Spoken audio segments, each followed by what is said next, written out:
Okay, so today we're diving into something really fascinating. It's this intersection of ancient wisdom and modern farming challenges. Specifically, we're looking at dairy farming and these practices called ethno-veterinary practices. And a lot of the work bringing this to light comes from Dr. Balaram Sahu. He's doing some incredible stuff. Just picture this for a second: animal care that's not just effective, but also really affordable. And it's deeply tied to local culture, local knowledge, sustainable too. That's kind of the world we're exploring today. We'll get into how these like really old methods aren't just history lessons, they're actually vital tools potentially for food security, community strength, and even global health concerns like antibiotic resistance. But to really get why this is so important, maybe we should start with the problem. For so many farmers, particularly in rural India, their animals, especially cows, aren't just livestock. They're everything. They're food, income, stability. So what happens when those animals get sick? What are the big roadblocks they face? And why doesn't the sort of official vet system always help? Yeah, that's exactly the starting point. Yep. That's the reality Dr. Sahu's work really confronts. In India, cows are just fundamentally vital. They're massive for household food security. They create jobs. They help pull families out of poverty. Think about it. They take things like grass, stuff we can't eat, and turn it into milk. Plus, manure for crops, power for plowing. They really are like a living bank account, especially for poorer families, Yeah. something to rely on in tough times. The living bank account, I like that. Exactly. Now, don't get me wrong. Modern veterinary medicine has done amazing things in the last few decades. Milk production is up. It helps the economy. But those benefits, they've mostly gone to the richer farmers, the ones closer to cities or towns. For the majority, the poorer farmers in really remote rural areas, there are huge barriers, Yeah. just huge. The official system is often way too expensive. Information, if it's available, might not be in their local language. Getting a trained vet out to a remote village quickly in an emergency, Uh-huh. often impossible. And then there's just the basic availability of medicines or supplies when you actually need them. It's tough. And it's right into that gap, that void, that these indigenous healing methods, ethno-veterinary practices, have kind of naturally developed over centuries. They offer these ready-to-use, simple, and importantly, sustainable ways to cope. Wow, okay. So those challenges: cost, access, language, they're really deeply embedded in rural life. So, given that, what exactly are these ethno-veterinary practices? Like, what defines them? What's the core idea? Right. So at their heart, they're these really quite sophisticated indigenous systems for animal healing. These aren't just random ideas. They've evolved over hundreds, maybe thousands of years. They've been refined, tested by literally millions of farmers and livestock keepers. The main focus is usually on herbal treatments using plants and other natural resources that are available right there locally. Okay, so local plants, things people can find. Exactly.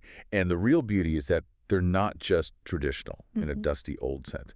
They're incredibly practical. They offer low-cost, accessible solutions right now. That accessibility, that low cost, that's really the foundation for a sustainable way to manage animal health. It brings the community into it. And it's worth noting, too, that this isn't just happening in isolation. Over recent years, there's been real effort from governments, from NGOs to actually research, document, and promote these traditional systems for sustainable livestock development. Okay, so low cost, accessible, those are clearly massive points. But are there other benefits, like beyond just being cheaper, easier to get? What makes using these herbal approaches so compelling, especially for dairy animals? What are the sort of wider Oh, impacts? definitely. The benefits go way beyond just cost and access. It's kind of a triple win situation, really. First off, there's what you might call natural acceptance. Think about it. Dairy animals, cows, buffaloes, goats, they're all herbivores. They evolved eating plants. So their bodies are naturally quite well adapted to these plant-based medicines. They're regenerative. And many animals are actually pretty good self-healers too. If given the chance and the right resources, these practices often support that natural ability. Huh, I never really thought about it that way. They're naturally suited to plant medicine. Yeah. And then back to accessibility and cost. We touched on it, but it's huge. These herbs are often literally growing right there in their environment. Hmm. Easy to find, super low cost, sometimes completely free. That just totally changes the game for who can provide care. And the preparation, usually very simple. No complex chemistry needed. Plus, generally no harmful side effects, which is a big plus. Right. This means even, say, farmers without formal education, especially women, who often handle the day-to-day animal care, they can learn and use these methods pretty easily. Sometimes the knowledge is already there, passed down in the community. It really builds self-reliance. Empowering, yeah. Absolutely. But here's where it connects to some really big global issues. It's a powerful tool against antimicrobial resistance, AMR. Ah, okay. The superbug problem. Exactly. A lot of intensive industrial livestock farming relies heavily on antibiotics, sometimes just for growth promotion. And that overuse contributes massively to AMR, which then gets into our soil, our water, our food. It's a serious threat. Ethnovet practices. They offer effective ways to treat animals without those antibiotics. It's a completely different approach. So you're not just helping the animal, you're helping protect biodiversity, conserve important plants, and combat AMR. It's ecologically sound. That's a really critical connection. It is. And economically, think about it. It's low input. It doesn't rely on expensive external drugs or subsidies. This really helps lift up the poorest farmers, especially in remote or tribal areas. And there's another angle, the market opportunity. There's growing global demand for organic food, right? Organic milk, meat, eggs. Using these natural herbal methods fits perfectly with organic production standards. It could open up new income streams, even export markets for these communities. Wow, okay. So it hits on health, environment, economics, AMR. It's really holistic. And the person you mentioned, Dr. Balaram Sahu, he seems like a real champion for all this. Can you tell us a bit more about him specifically? What's he actually doing to get this knowledge out there to the people who need it in rural India? Dr. Sahu is, he's quite remarkable, a real driving force. He's a trained veterinarian, background in virology, but he also deeply specialized in ethno-veterinary medicine. His most famous and maybe most impactful work is this initiative he founded called Pathshala. It translates roughly to a People's University on the Move. A university on the move, what does that mean? Well, it's not a university with buildings and lecture halls. It's mobile, it's dynamic. Through Pathshala, Dr. Sahu literally conducts roadside classes. He goes out to the villages, meets farmers where they are by the road, in the fields, near their homes, and he directly teaches them simple, effective herbal healing techniques for their animals. Practical, hands-on stuff. That's amazing. So taking the knowledge directly to them. Exactly. Yeah. Cutting out the middleman, breaking down barriers. Yeah. And his work hasn't gone unnoticed. He received a major national award back in 2011-2012 from India's Department of Science and Technology for his outstanding contribution to communicating science and tech to the public. He's also written a lot, about 14 books, I think. One of his most popular is in Hindi, Agar Aspas Pashu Dr. Nahu, Which means? if there is no animal doctor nearby. It's a very practical guide, focused entirely on these ethno-veterinary practices.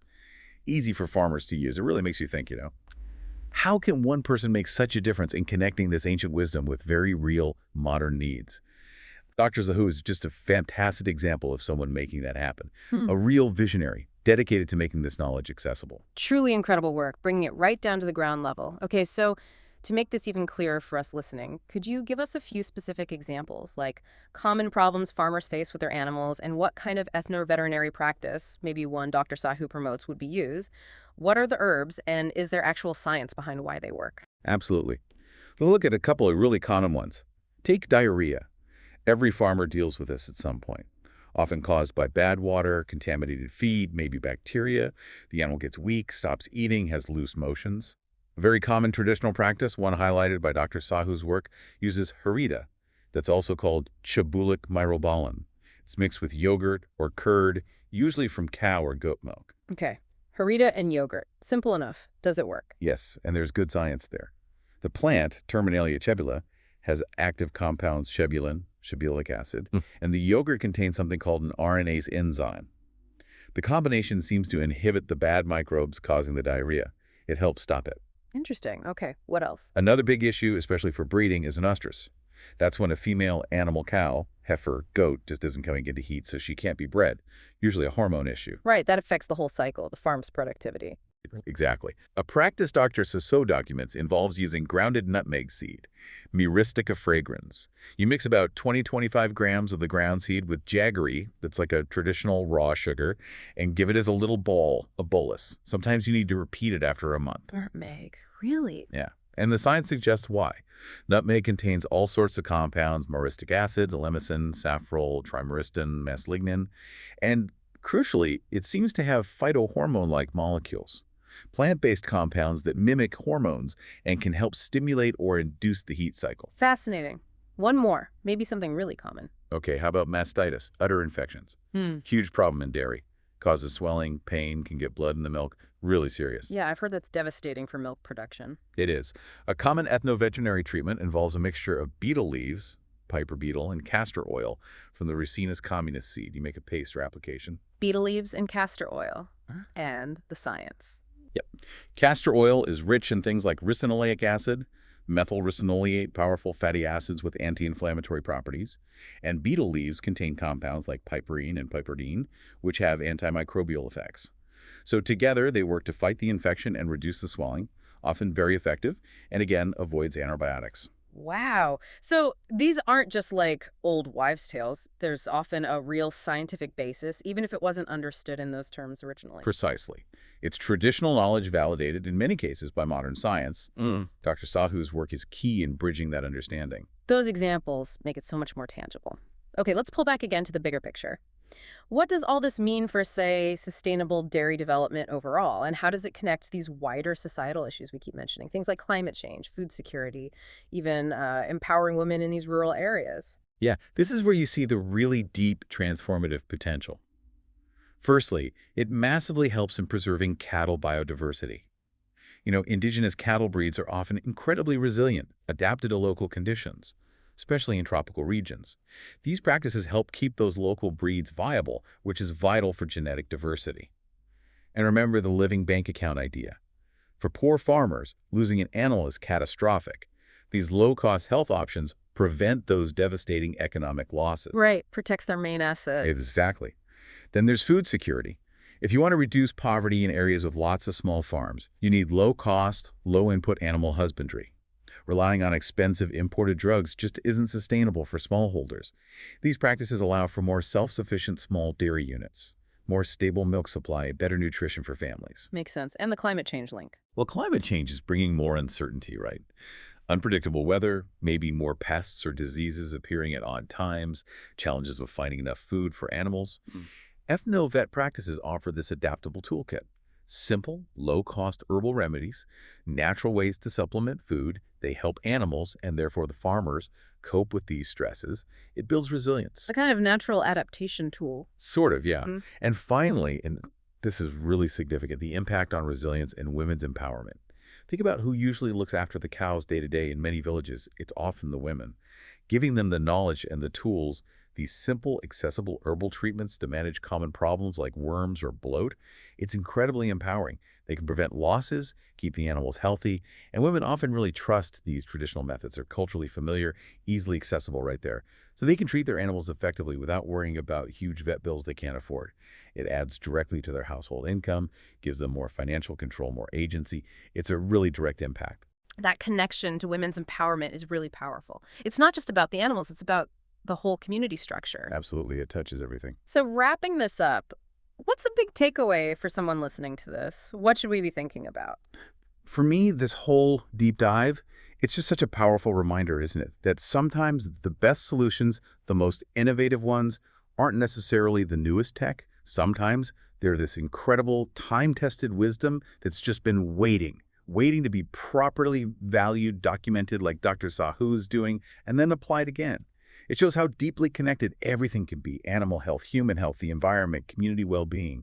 These practices offer these elegant local answers to really complex global problems like AMR, climate resilience, food security. It really makes you wonder, how much other traditional knowledge is out there all around the world. Knowledge that holds potential keys to solving some of the big challenges we're facing today, if only we took the time to listen and learn. Something to really mull over.